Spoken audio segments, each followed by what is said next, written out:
Okay, we're going to get started. Thank you, everybody, for joining us today for the latest edition of our ongoing AVT Tech Talks webinar series. Today, we are happy to have Jeremy Morris from New Tech joining us. And Jeremy's going to be talking all things New Tech.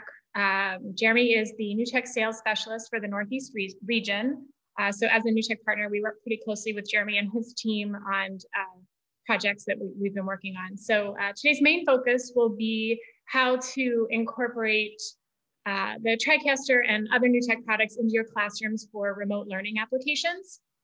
Jeremy will specifically talk about the TriCaster Mini 4K, the new PTZ2 cameras from New Tech, as well as touch on the TriCaster 2 Elite, all of which AVT has demo units available for online demos.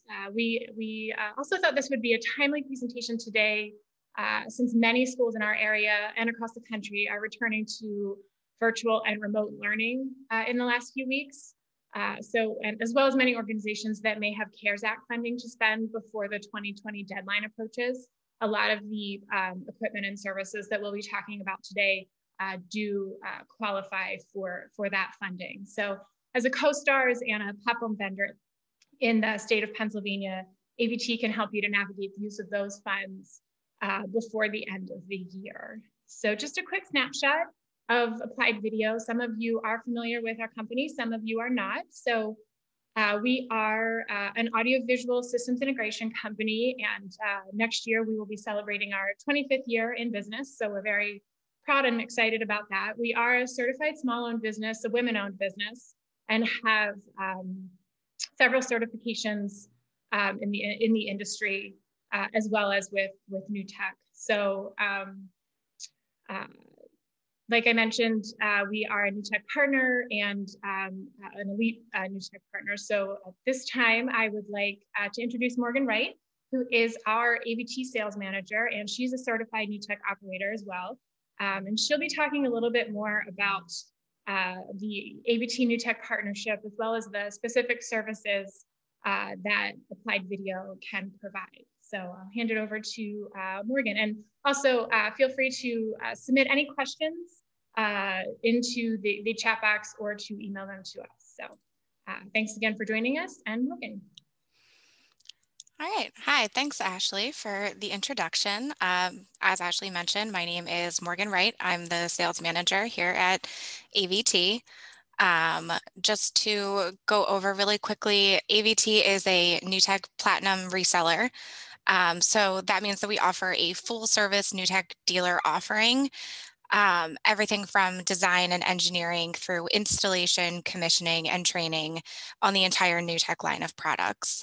We're also an authorized service center, meaning that we have access to New Tech parts and we are able to support most post-sales support in-house. In 2020, even though there wasn't an actual NAB show physically in Las Vegas, we were named one of New Tech's top 10 New Tech partners for the year. Both our sales and our technical team are New Tech certified in the sale, installation, training, and service of the New Tech line, with many of our staff holding New Tech certified operator badges as well, including myself, as Ashley mentioned. As far as the demos, we do offer both in-person and online demos. Obviously, most are geared a little bit more online right now. And we have multiple staff on hand that are able to support those, as well as if we lean heavily on New Tech for that as well, because they also offer online demos. And then a few examples of some of the projects that we've worked with New Tech on the past. We offer both installed full-scale production studios, including a lot of K through 12 and higher education, as well as local call letter stations. And then we also offer portable solutions that allow for greater flexibility and seem to be much more popular with our sports customers because they allow you to go from location to location as needed. And then Ashley, I don't know if you want to, yeah, this is just some examples of the TV studios that we've done that are kind of geared around the new tech product and show, you know, we are able to provide the entire system from both the live switching capabilities of new tech and all of the ancillary products that you see here as well.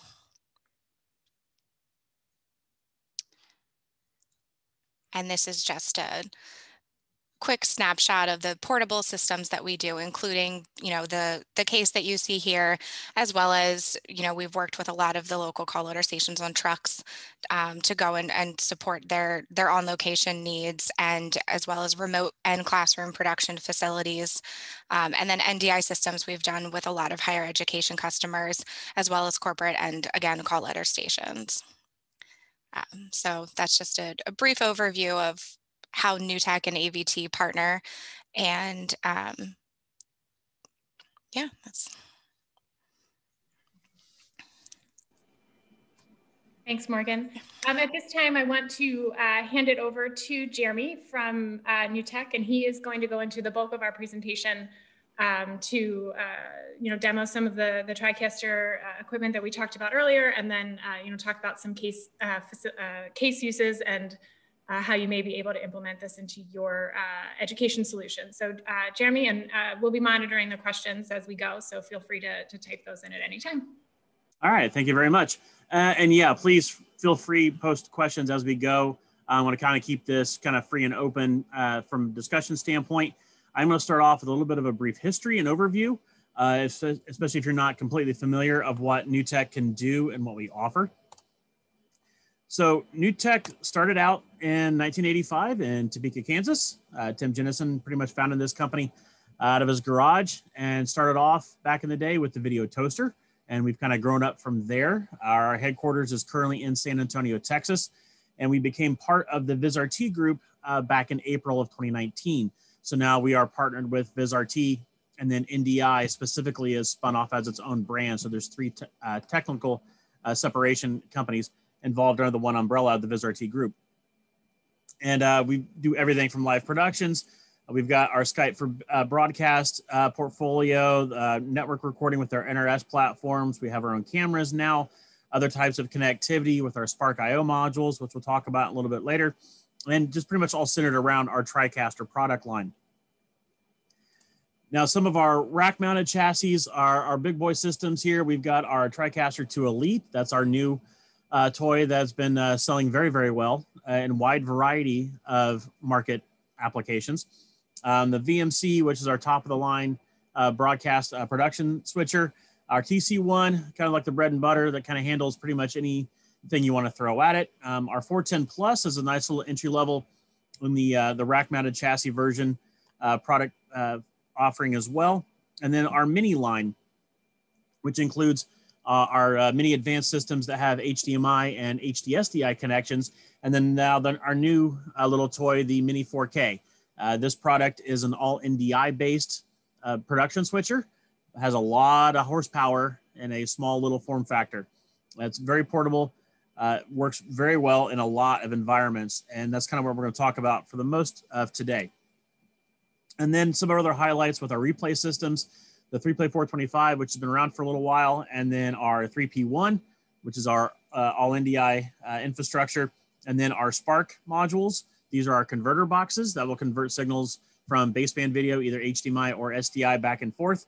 And then our Spark Plus 4K, which is just an input module.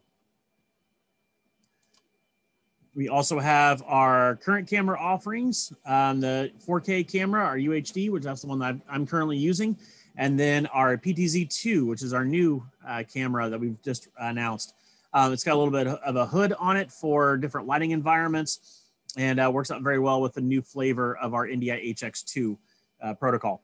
And then we've also recently announced our new Android app, and our iOS app has been out for a little while. So now you can turn your regular cell phones into NDI cameras.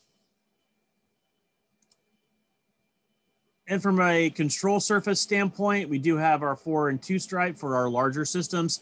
The 2 stripe kind of goes between the VMC, the TC1, and the TC2E.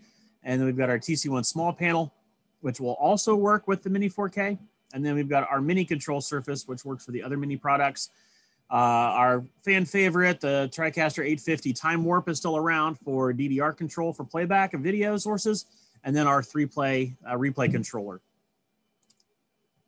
From a workflow standpoint, the new Mini 4K product, like I said, really dives us deep into an NDI-based workflow. And for those that don't fully understand what NDI is, that is our network device interface. That's a protocol that we developed several years ago. We're on flavor 4.5, I believe, right now.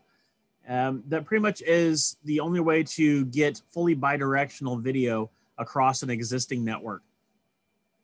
It's our own protocol. It's proprietary, but it's also not really open source, but open to others for development. We do have a free SDK that can be downloaded so you can create your own software if necessary for moving content back and forth, for monitoring purposes, audio, a lot of different applications. But it's also inherently in our products. So now we can see devices across a network in a variety of different ways, from our cameras, from our Spark IO modules, from our TriCasters, from other computer sources, pretty much decentralizing the need for production in a studio environment and pretty much putting anything we want anywhere we want to. Just connect it up via a network. So we've got our cameras that can connect up straight to a PoE network switch because our cameras do support PoE. Same with our Spark modules. So that gets the power across the network to those devices. So you can walk into a situation where you've got an existing camera that has an HDMI output, or even trying to use a DSLR that you might have laying around. It's like, how am I going to use this in video production? Well, now you can take that HDMI output to one of our Sparks, put that on the network, and now that can be a usable source. And then other types of environment where you're bringing in content from computers, PowerPoint presentations, or other types of graphical content can be brought in and shown from a variety of sources, PC or Mac. NDI is supported on both. It just has to be on the same localized network. Another examples, especially with our Spark modules, because they're either input or output devices. So it's an encoder or a decoder. So now you can think about existing signals that are on the network. You can send them over to a Spark IO as a decode, and now you can send that to a projector or display. So if you think about overflow or need to send signals from one building to another, it's a great way to add additional device support locally inside the same network. And then the different control surface options. So this would be the small panel. So this actually has a joystick on it. So now you've actually got camera control on the control surface itself, and that supports any NDI-based camera. So now you can talk directly to the TriCaster from that control surface, be able to control your cameras that way as well. We also support direct connectivity. So in a situation where you don't have a whole lot of real estate and maybe not even a lot of network infrastructure, you can home run those cables straight from the camera back to the TriCaster unit, plug directly in, because we do have a 4-port card on the back of the chassis that does support PoE. So now it's one Cat6 cable that'll support your power, your video, and your control. So it makes it for a very simple installation, especially in a school environment where you may have to be remote, or you may not have a full-on production studio. You can put this, carry it around in a backpack, or even different flight cases will support it. And now you can just roll it wherever you need to. It takes a matter of minutes to plug in your cameras and you're up and running. Now we talked about the IOs and what they're capable of. So in an encode mode, you can take the HDMI output off of these camera sources. There's also a little stereo mini jack on the side of the unit. So now you can embed audio from an external microphone source or an analog audio mixer or things like that, embed that with that video, and then send that back as NDI back to your network. And then in decode mode, now you're taking program output or an aux out off of the TriCaster, send that back to that decode unit, and then send it to a display or projector. And now you also can de-embed the audio as well if you have a situation in an auditorium space or multi-purpose space where you want to have the sound go through localized speakers. You can do that rather than come out of the display or the projector. And this shows the back of the unit, how we can have the direct connectivity from the cameras straight into the chassis, and then also separate network connectivity back for the local network as well. So some situations you may not want the cameras on the house network or the school network or things like that. That's totally fine.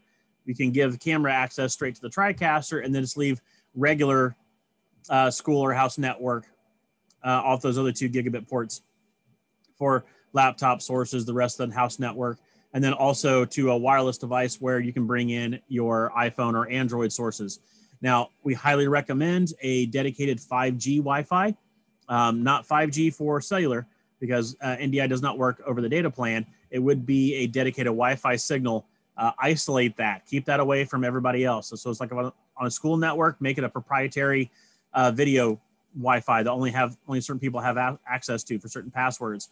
But it does allow for a greater expandability of your production by using iPhones that the kids have, rather than have to spend a whole lot of money on extra cameras. For sporting events, for concerts, things like that, we've seen a lot of usage of just, hey, we've got an iPhone, we can plug it in the network, now we can see that camera source, and now you can have a cool little shot from the band concert of having their iPhone on the music stands to get a different look. Or in sporting events, you've got them different areas around the arenas. So it's a very cool way to add a lot of extra video sources to your production at very little cost. And this just shows another view of that with the larger panel, monitors coming directly off the chassis itself, and then connect up USB for the control surfaces, and then showing the Spark IO modules in decode mode. Now, the other cool thing about this Mini 4K product is the fact that those Sparks come with each Mini. So the Mini chassis by itself is one unit, but it also includes 2 of those Spark IO modules, the HDMI versions. So now you can already deal with your existing cameras. You don't have to worry about day one having to have NDI cameras. We include the Sparks to kind of help you out a little bit. And then also some people are saying, well, I already have cameras, I already have NDI PTZs. What am I going to use those Sparks for? And then now we can say, oh, you can use them in decode mode. Now you can send that off to a projector. And the other cool thing about the Sparks when they're in decode mode is they have 9 presets. So now you can think of its own internal NDI router. So it can pick off a variety of different NDI sources based on those presets and send them over to those displays or those projectors. In the case of overflow or auditorium, if you're trying to do something like in an IMAG environment where you need to see the camera through the TriCaster up on screen, or PowerPoint presentations, you can route that separately. And a lot of times it saves the need for an AV control system. I've found that very useful in a lot of houses of worship where they don't have the money for an AV control system, but they need to switch sources. This is a great way because it's already included with the TriCaster. So to talk about the interface sum, I'll actually bring that up so you can actually see what in the world I'm talking about. So if I switch over to the actual TriCaster interface, so I'm actually running the entire presentation from my Mini 4K system that I have here at my house. So the interface itself will show you all of your I/O, all your connectivity, your camera sources, your graphic content for playback. So those are those PowerPoint slides I was playing back before. Those are loaded into a graphics bin, and I was controlling everything through the TriCaster production system. Now I can switch over and kind of show, up at the top area where the inputs are. So you can see we have 8 inputs on the TriCaster. Now you're not limited to 8, it's just 8 at a time for broadcast. Now what you can do with those 8 is from the source drop-down menu. So just for giggles, I'll pick one of my camera sources, and you can see that anything that's available on the network can be used as a source. I just am limited to 8 at a time. So I can have 13, 14, 100 different sources all over the network. I just pick and choose which one I want to use at a given time. So you see right here, I'm using my iPhone as one of my sources. So if you've got other ones that you need to use, you can then see them showing up here from this drop-down list. If you've got different cameras in different areas, or if you're using the cell phones, for example, that's where it shows up as iPhone. It'll show by computer name or device name. So that's one way to deal with things from an input standpoint. Now you see the little Skype logo. The Mini comes with 2 channels of Skype TX built in. Now Skype TX is a little bit different from your traditional desktop version of Skype, but they do work in conjunction. So Skype TX is the broadcast standard. That gives you a one-on-one communication from those participants. If you're bringing guest lecturers, or the principals at home wants to have an all-hands meeting or something like that, they can call in from their desktop client or even from Microsoft Teams. So Microsoft Teams on the corporate side will support NDI. So you can bring them as inputs, but also the Teams account can talk to a Skype account. So you can have a Teams account call into a Skype TX channel and then bring that in as an input source into the TriCaster. And that plays a real big part when we talk about the TriCaster 2 Elite and what it's capable of with Live Call Connect. And then down here in the bottom, that's where I was showing the graphic content before. So this could be full screen slides like I was dealing with, or that could be video for playback. Those are all capable of being shown on the TriCaster itself. We also have the ability to do network playback. So we have our NRS, which is our NewTek remote storage. So that's a appliance that does the recording and the archiving and the streaming. So it's a great way to then incorporate content, especially if you're dealing with a video production environment. Or if you've got classes that do with editing and students can create those packages, then you can have a central repository for all that content and then be able to bring that back into a DDR for playback. As far as graphics are concerned, a lot of this stuff is built in. So you can see I can bring up, here's my lower third that I have active. This is done using our Adobe plugin that is called Live Graphics. So now I can render out various effects in either After Effects, Photoshop, things like that through our Live Graphics plugin. Now I can make content that can be stored locally on the TriCaster itself. And I even have the ability to change up the text. So I went from, new tech sales specialist. I have a preset macro. I can change the text. Now it shows my email address. And then all that can be automated. We can do that using our either internal system with our macros. We also have ways to do things remotely. So I'm actually running everything off this Mini, technically off of my laptop. I'm not even sitting in front of the Mini itself. So if you look, I've got a overhead camera shot here that I will then bring that on air. So this is the Mini itself that's sitting on the other side of the room. And I'm actually using NDI Scan Converter, NDI Virtual Input, and NDI Studio Monitor, 3 of our NDI tools to then facilitate control from my desk. So if I spin the camera around, you can see here's where I'm actually at. So I'm in front of my green screen sitting at my desk using my laptop to control the TriCaster. So now think of this from a remote production standpoint, especially in lockdown where you may not even be allowed inside the building, but the TriCaster can be set up on its own VPN. So now you can be remotely from your home and be able to log in and be able to control the TriCaster remotely. That's kind of what I'm doing right here. So even though I have, that's the mini control surface that comes with it. I'll be able to, little BizRT duck and some other things sitting around here. But I'm able to not only remotely control the camera remotely, but also the TriCaster for production. So if I switch back to me. So that's another great advantage because it's taking advantage of things that are built into the TriCaster natively. So it's not something we had to come up with on the fly. Our product's been able to do this for quite a while now. It's just now people can take advantage of that capability. So our NDI tools are free to download. So it's a great way to start testing how NDI behaves on your own school network or corporate network or house of worship, wherever you want to. We've got tools for both Mac and Windows. And also it takes advantage of the fully bidirectional nature of NDI in that my laptop is both a source and a destination simultaneously. I'm taking the output of the TriCaster as an input into my laptops for me to control it. I'm also sending that content over into the TriCaster for production, and then I'm bringing it back in and sending it to virtual input for this Zoom meeting. All that's happening through my laptop. So it's a great way to utilize the flexibility, not just of NDI, but of your own TriCaster system. So if I go back to another page, I actually want to show off what I'm doing remotely in another sense, because we have another feature that is included with the TriCaster called Live Panel. Live Panel is a browser-based application, and I'll actually take that on air so you can actually see that source as well. So this is a browser page. So up at the top of the screen, you can see the IP address of the TriCaster. So you can actually build this custom page to do control. So now I can switch camera sources. I can take it to air. I can bring my graphic back on. You can see how that can be controlled. And then I'm changing those sources from either the name or the email address. You can program these buttons to do kind of what you want to. And now I can control this from an iPad. I don't have to be on the TriCaster. I can be anywhere I want to on the same localized network. It just happens I'm on the same computer controlling it through Studio Monitor. But it's also a great learning tool if you don't know the entire system, because the entire interface can be pretty daunting.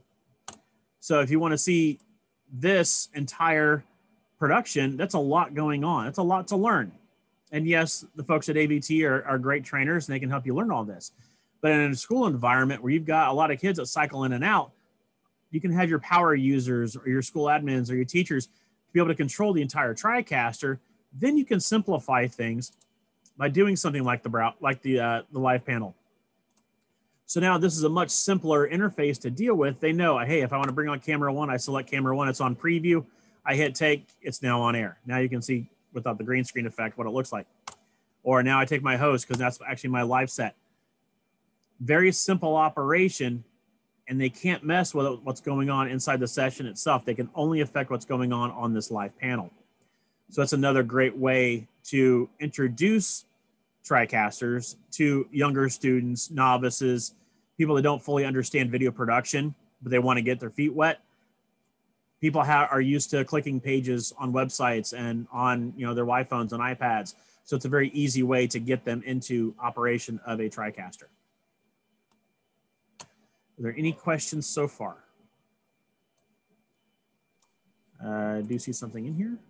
Yeah, it looks like we have a few questions in the Q&A, and then we also have some in the chat. So okay. I don't know if you can get to those and see those there. Yeah, I'll go ahead and address that right now. Does any Spark support Wi-Fi? No, we do not right now. We did have a system a couple of years ago that was Wi-Fi between point to point. Those are no longer available. So right now, everything on the Sparks is direct connect. And then another question I see popped up is, how do I get training on the TriCaster? You can speak to our wonderful folks at AVT. To start the first round, we also offer training through NewTek itself, but I would definitely start with AVT to get you in the right direction.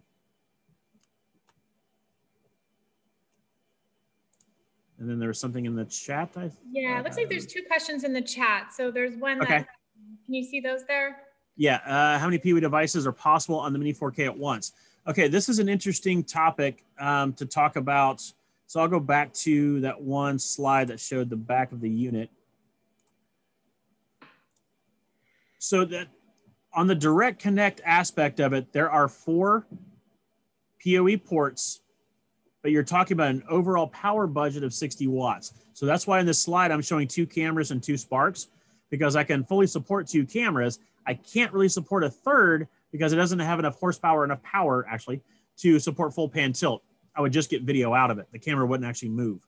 So we can fully support 2 cameras and 2 Sparks off that 4-port card. Anything else, then you go through a PoE network switch or get a PoE Plus injector, and then that can be plugged in anywhere you want to. And then another question I see, try the NDI downloadable tools, have trouble getting it to work. Common mistakes, trying to get started the first time. Okay. One thing we do have on our NDI.TV website down at the bottom, when you click on the tools page, there is a minimum system requirements. One thing that I don't think is listed is our apps need to be run in admin mode. So that's something that might be checked on with the school administration to see if those images of those machines will allow NDI tools to be loaded in the first place and then be able to run. That's one thing to check. And then also things like Windows Firewall needs to be disabled. And now if there's a corporate IT policy involved, then yes, you can definitely reach out to the folks at AVT or even us at NewTek to kind of flush out the IT requirements that are either put upon an organization or ways to work with it. I have these discussions all the time, and usually it comes down to, okay, what do you really want to do? Okay, let's figure out how to do it. What makes the most sense? And does this violate any of the policies? Vast majority of the times they don't. And it's a matter of having the right conversations with the right folks to get NDI traffic to flow on the network. A couple other things. Okay, this is, David, that's a very good question about remote production. So that's kind of how we can do this in this webinar, because I can share my screen. I can show you the exact interface of the TriCaster and how it moves, how it operates. And at the same time, you can do remote control of that as well. So part of our NDI protocol is KVM, the keyboard, video, and mouse. I can extend KVM control through a network.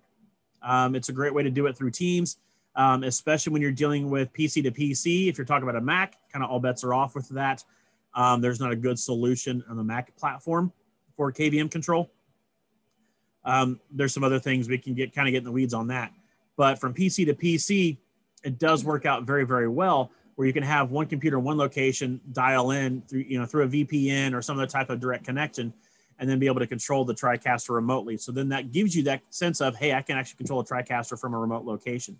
So you can pass that control to individual kids as you're doing things. And we've been working here at AVT, we've been working with some end users that are doing that. So we can certainly follow up, offline after this too, to talk specifics and how we're doing that and how you may be doing that. You know, what you specifically need with your students and your setup at your school. So. Yeah, there's several different ways. It does come down to the details. Yeah. And also network speed. Something that's happening quite frequently these days. Yeah, and one of the big things that gets overlooked really fast is network speeds at home. A lot of providers are great with download speed. They're pretty crappy with upload speed, and upload speed is pretty critical for full-on bidirectional communication.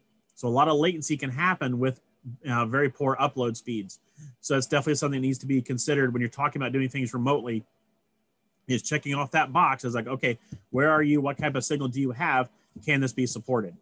So for full real-time control, you definitely need as much network speed, both up and down, as possible. Any of these others that are in the chat, Ashley, do you want to take, or you want to keep me to go with them? You can keep going with them. Okay, that's fine. When do we see NDI app for Android phones? That was actually released last week. So that is available in the store, from my understanding.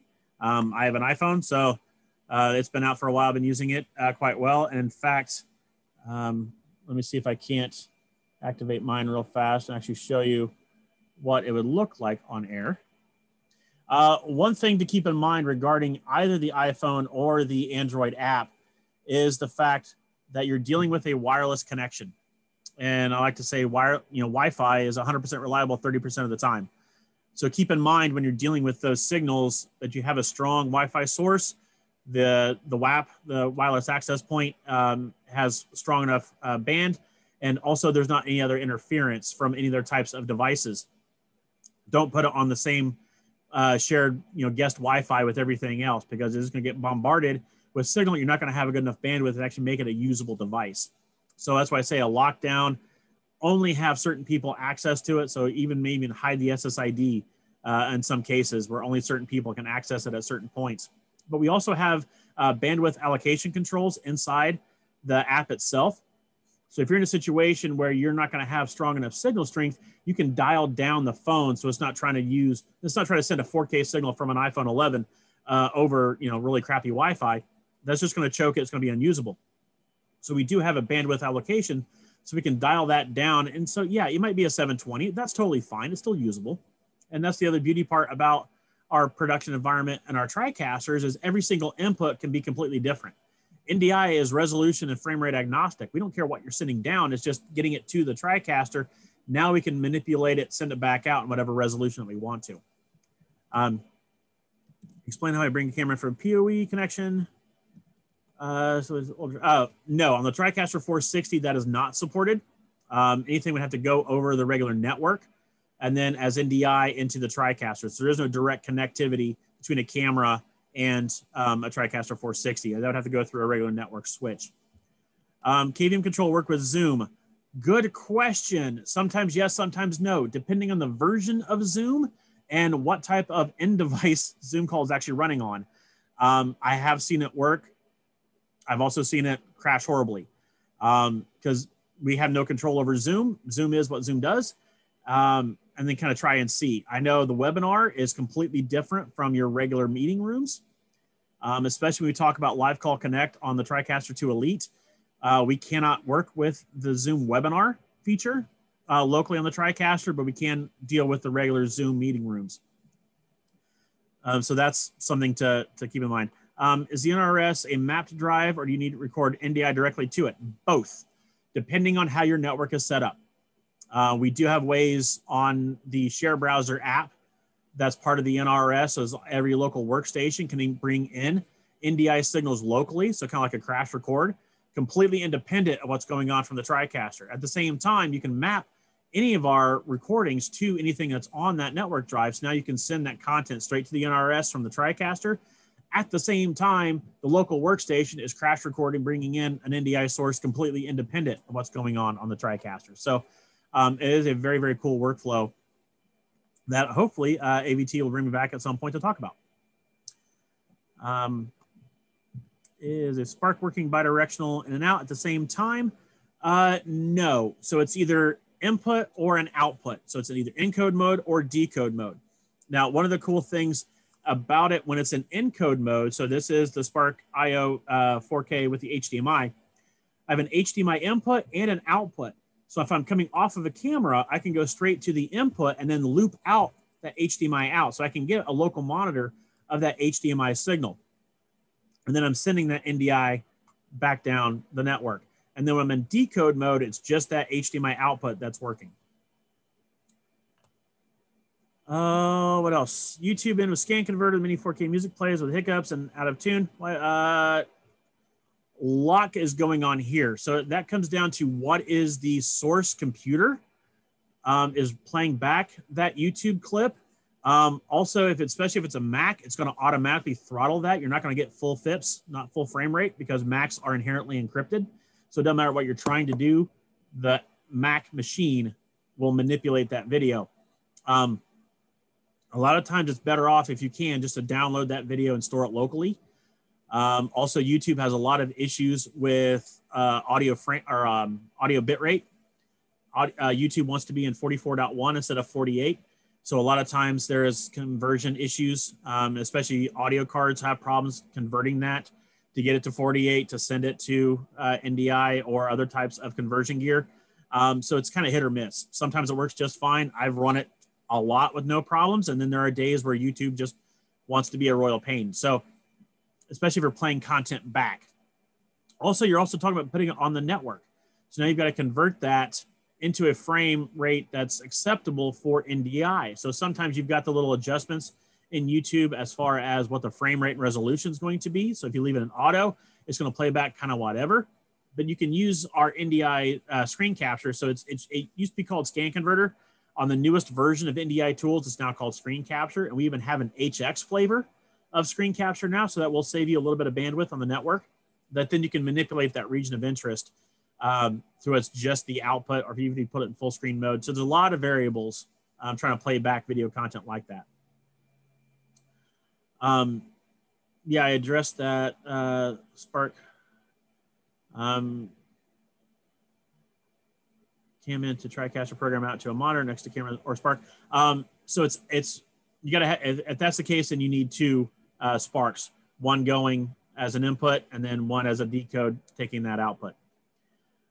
If streaming out to webcasting platforms, then you can send a signal out to RTMP. Did you bring in a source platform? Yes. So the other cool part about the new platform that we're running, and especially the new build of software, we still have our two streaming encoders that we've had for a while now. Those are completely independent encoders. So yes, you can send out an RTMP stream. You can also bring an RTMP stream directly as an input source as well. We also support SRT.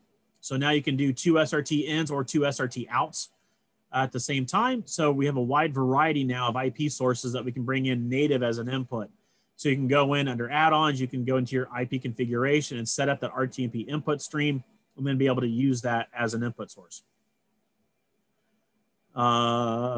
Anything else? Did we get them all there?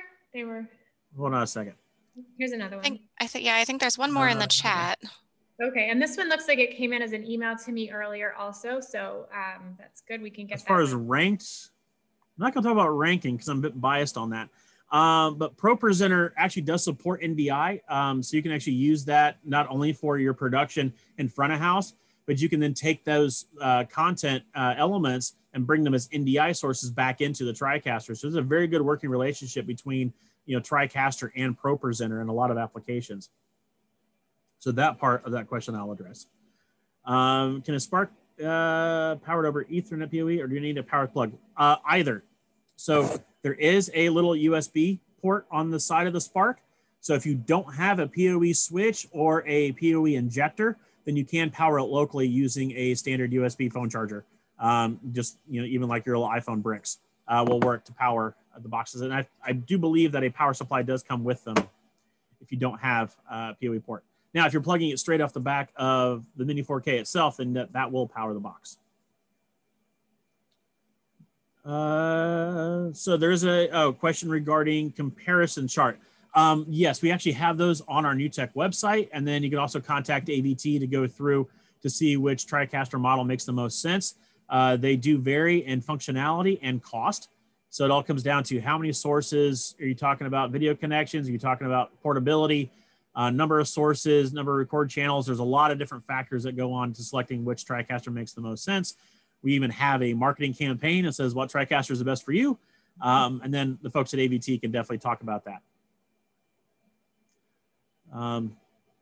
So I think, I need to scroll. There's more.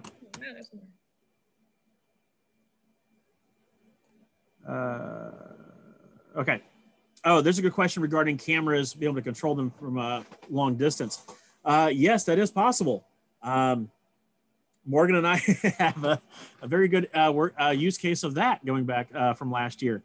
It is possible. The trick is the network hops. You need to have as low as latency as possible between the location where the camera is and where the TriCaster is for operation. Ideally, you're talking about sub 30 milliseconds. So you're talking about an MLPS network or dedicated fiber. Now, the beauty part is our cameras can work with that because our cameras run the HX protocol, which is a bandwidth saver. So there's a little bit more compression on it, but it doesn't sacrifice any latency. And it's what I call visually lossless. If you put those images side by side, it's kind of hard to tell a difference between full bandwidth NDI and HX. But when we talk about 120 meg versus 15, that's a big pipe saver when it comes to bandwidth. So yes, you can have that camera at a remote location, but you got to have the speed to be able to control it, because otherwise you're going to have a lot of latency by the time that signal goes back and forth between the camera move. So that's where we recommend having as low as latency as possible. And we can talk about that at a separate meeting, or you can engage the folks at AVT that can help with those specific questions. NDI ISO recording is part of the premium software's options. Yes. We've got a piece of software called Premium Access, which on the TC1, on the 410 Plus, on the Mini Advanced is required for ISOs. It's also required for the Mini 4K. Now, a lot of the feature sets that come with Premium Access are actually built in natively into the Mini 4K. So you do get a lot more bang for your buck on the Mini 4K product. But ISOs, yes, you can ISO every input and record your outputs at the same time. However, you don't have enough internal drive space for all that. So that's where we talk about having like the NRS or other types of network attached storage or direct connect to be able to utilize those ISO functions. Because you can't really do more than 2 recordings per drive, just from a speed and reliability standpoint. And even going over USB-C, I mean, you're still talking theoretical data transfer limits. So that is kind of iffy. So you don't want to put too much on those removable drives. So then we talk about, okay, how many ISOs are coming in and where do those recordings need to go? Now we can build out what type of recording system you will need to handle all that.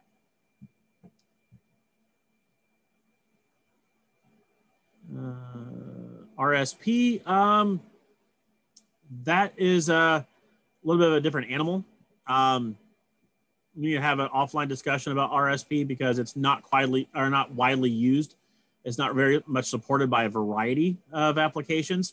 It's very niche. Can you record video from the graphics card outputs on the Mini 4K to an external hard drive recorder? If you're talking about those mini DisplayPort connectors that are on the back of the unit, that's just video output. There's no audio associated with it. So at that point, I would say, yeah, go to a Spark if you need to take that straight to a recorder. We do have ones that have HDSDI. We also have our NC1 IO. So we have a couple different boxes that